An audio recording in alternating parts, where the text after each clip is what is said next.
Assalamualaikum warahmatullahi wabarakatuh. Hai kadang pemilih dimanapun Anda berada, selamat datang di podcast KPU Kabupaten Gunung Kidul yang kita beri tajuk wetang kopi ngawe kadang ngobrol ke bab pemilu. Nah, kadang pemilih, kita sudah berada di studio podcast baru nih, dan tentunya lebih keren, dan semoga kadang pemilih suka dan nyaman untuk menyaksikan podcast kita. Dan kebetulan episode kali ini kita kedatangan narasumber dari KPU Kabupaten Gunung Kidul, Ibu Supami selaku Kepala Divisi Sosialisasi Pendidikan Pemilih, Partisipasi Masyarakat dan SDM KPU Gunung Kidul. Kita sapa bareng ya kadang pemilih.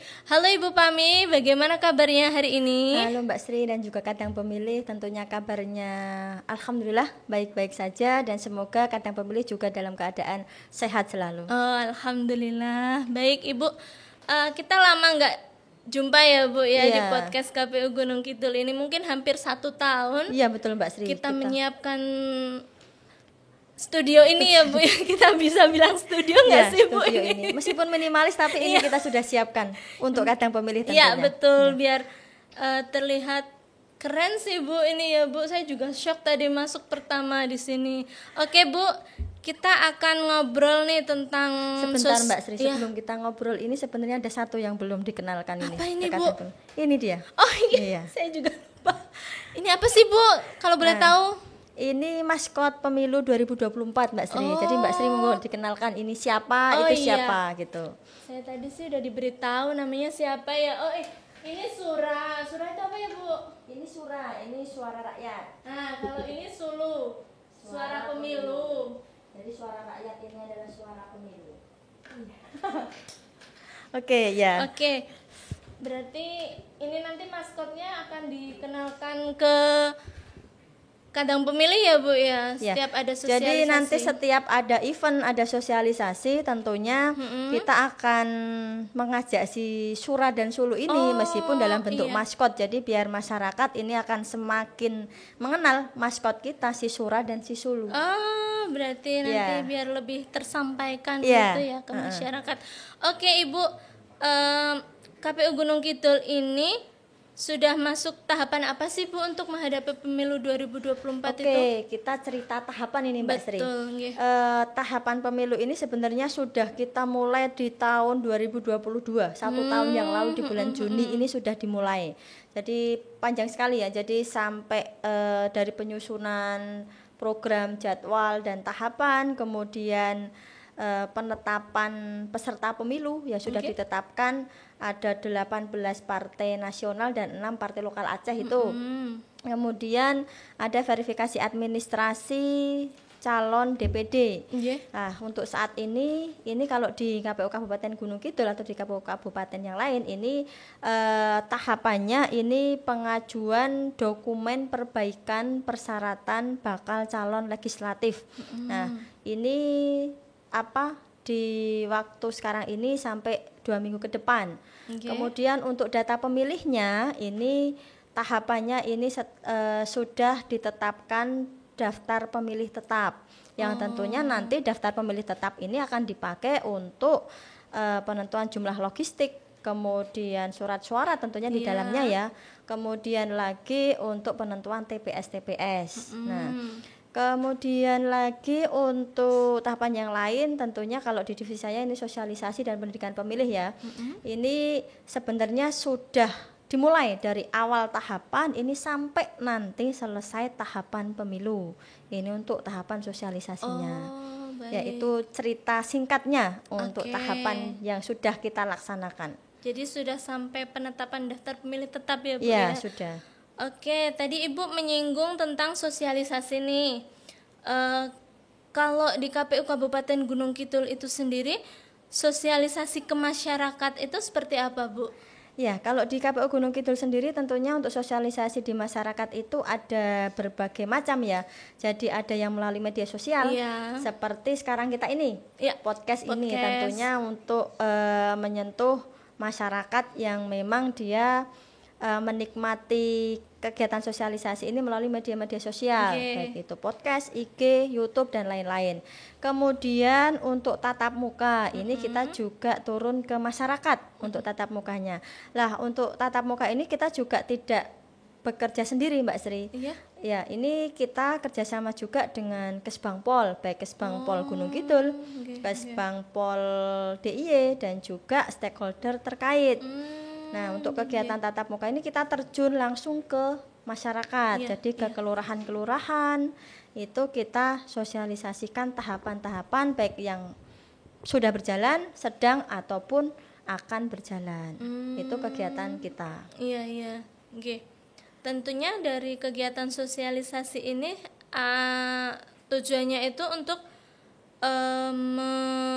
meningkatkan partisipasi ya Bu ya. Iya betul Mbak Sri. Untuk KPU Kabupaten Gunung Kidul sendiri berapa sih target partisipasinya Bu? Oke, untuk target partisipasi pemilu 2024 ini di angka, kalau angkanya ini 82% sama dengan KPU DIY. Jadi di angka 82% itu tentunya PR besar juga buat kita.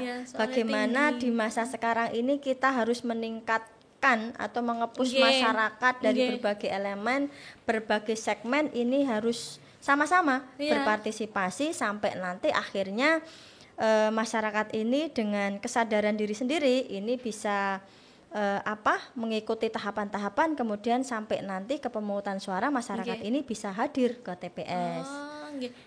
Dengan target segitu seberapa yakin Ibu? Yakin, kita sepenuhnya yakin, insya Allah ya, insya Allah. Dan ini kita pastikan dengan berbagai usaha kita, dengan berbagai kerjasama juga dari semua elemen di Gunung Kidul ini, tentunya kita harus yakin dengan target partisipasi tersebut. Jangan sampailah nanti kita sudah menargetkan ternyata kita sendiri nggak yakin bagaimana ya kita mau menjalankan itu, kan tidak mungkin. Jadi kita dari internal kita, dari KPU Gunung Kidul, kemudian dari ad hoc kita, PPK, PPS sampai nanti KPPS, kemudian kita juga tentunya tidak bisa bekerja sendiri, kita harus menggandeng semua elemen, pemerintah daerah dan juga stakeholder terkait, termasuk juga masyarakat Gunung Kidul. Jangan sampai nanti kita sudah getol ini memaksimalkan bagaimana partisipasi, ternyata masyarakatnya nggak berperan di situ. Nah ini yang menjadi PR besar kita juga, bagaimana nanti membuat masyarakat ini juga semangat untuk berpartisipasi. Jadi yang penting kita sudah berusaha sama berikhtiar ya Bu untuk mencapai target itu. Tadi Ibu menyampaikan bahwa peran masyarakat. Nah, kadang pemilih juga mesti bertanya-tanya sebenarnya tuh peran kami sebagai masyarakat itu apa sih Bu? Mungkin kadang pemilih. Sebenarnya masyarakat ini banyak sekali perannya. Peran dalam hal kepemiluan ini banyak sekali. Dan bisa disingkat menjadi 3 bentuk partisipasi masyarakat ini. Yang pertama ini masyarakat bisa menjadi penyelenggara. Penyelenggara itu KPU, Bawaslu sampai tingkat bawah nanti ada kesempatan satu lagi menjadi KPPS atau yang di pengawas ini pengawas TPS. Itu nanti menjelang pemungutan suara. Kemudian kalau tidak menjadi penyelenggara, ini masyarakat ini bisa berperan aktif menjadi peserta pemilu. Peserta pemilu itu siapa? Kan gitu. Peserta pemilu itu ya bisa partai politik, bisa perseorangan. Nah, kalau saat ini tentunya bagi masyarakat yang memang ingin berperan menjadi bagian dari peserta pemilu ini harus masuk ke partai politik. Partai politik itu tentunya kemarin sudah ditetapkan ya, ada 18 partai nasional itu. Nah, itulah masyarakat bisa masuk melalui jalur partai politik. Kemudian kalau tidak jadi penyelenggara, tidak menjadi peserta pemilu, yang terakhir ini menjadi pemilih. Pemilih ini tentunya kan menjadi elemen penting juga Mbak Sri. Karena kalau sudah jadi ada peserta, ada penyelenggara, tidak ada pemilih, sama saja. Nanti pemilu ini juga tidak akan berjalan dan partisipasi tentunya juga tidak bisa dihitung dari mana kalau tidak ada si pemilih. Nah, masyarakat di sini bisa memilih, menentukan mau berperan di mana. Jadi tadi penyelenggara, peserta atau pemilih tadi. Jadi menjadi pemilih pun itu sudah bentuk dari partisipasi. Misalkan kadang pemilih melihat podcast kita, ini juga bentuk dari partisipasi mereka. Jadi mereka melihat IG kita, melihat media sosial yang lain, itu juga sudah bentuk dari partisipasi masyarakat. Oke, baik Bu. Jadi kadang pemilih banyak nih yang bisa dilakukan untuk bisa mensukseskan pemilu. Termasuk kita teman-teman yang ada di sini juga siap kan untuk mensukseskan pemilu? Oke, tadi Bu antusiasnya teman-teman. Siap Bu. Oke, sekarang saatnya closing statement dari Ibu Kadif. Apa? Ya, untuk kadang pemilih di Gunung Kidul pada khususnya ya, ini pada saat ini tahapan-tahapan pemilu ini sudah berjalan. Kemudian masyarakat ini harus berperan aktif di setiap tahapan-tahapan tersebut. Baik itu nanti bisa menjadi apapun, yang penting masyarakat ini harus bisa berperan aktif di setiap tahapan. Kemudian masyarakat ini juga harus lebih cerdas lagi dalam menentukan pilihannya nanti di pemilu 2024. Jangan sampai nanti kita termakan isu hoax, kemudian termakan isu-isu yang belum jelas kebenarannya. Jadi masyarakat ini harus benar-benar lebih jeli lagi, lebih cerdas. Kemudian tentunya nanti di akhir kita akan mengharapkan partisipasi masyarakat itu, baik masyarakat partisipasi dari tahapan sekarang sampai nanti di tahapan akhir di pemungutan suara. Jadi nanti tentukan pilihan kadang pemilih ini sesuai dengan pilihan masing-masing, dengan melihat potensi dari setiap calon yang akan dipilih. Iya, jangan asal pilih ya, iya, Bu. Betul. Harus kita ketahui dulu visi misinya. Oke, baik. Oke, itu tadi kadang pemilih.